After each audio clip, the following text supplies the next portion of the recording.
tayo kahit napakalamig ng panahon ngayon dito sa Abu Dhabi, UAE. Meron palang swimming pool na ganito kaganda dito sa UAE at very affordable pa. Pwede rin kayo maglaro ng billiards, dart at may duyan at pwede ring magkantahan o sayawan dahil meron ditong karaoke system.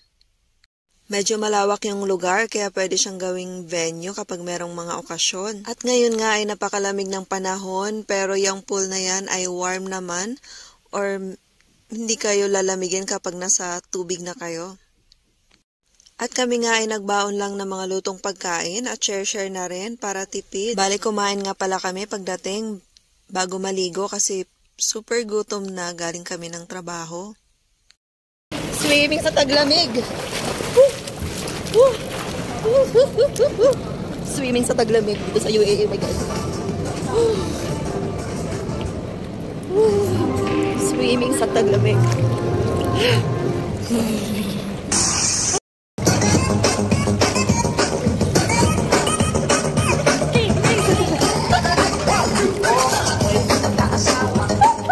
Pipiliin ko. Ano? Masaya talaga mag-swimming kapag kasama mo yung kaibigan mo or lalo na yung pamilya mo tapos malakas yung tugtog. Ilang beses pa nga lang ako nakaligo sa pool dito sa Abu Dhabi at ngayon ang pinakakakaiba kasi naligo kami ng malamig or winter season ngayon dito sa UAE. Ang kagandahan naman dito ay maligamgam o warm lang naman ang tubig kaya kapag nakalubog ka sa tubig ay hindi malamig. Lalamigin ka lang talaga kapag gumahon ka na. Bale, 3 hours nga lang pala kami dyan. Nag-start kami ng 11 PM until 2 AM. Pero sulit naman kasi marami naman kami nagawa at nag-enjoy naman kami. Kumain, tapos sayawan. O diba, tamang banding lang. Hindi na nga lang kami nakapag-karaoke kasi that time sira yung mic. Pwede nga rin pala kayo mag-ihaw-ihaw kasi merong ihawan dyan dun sa gilid ng pool.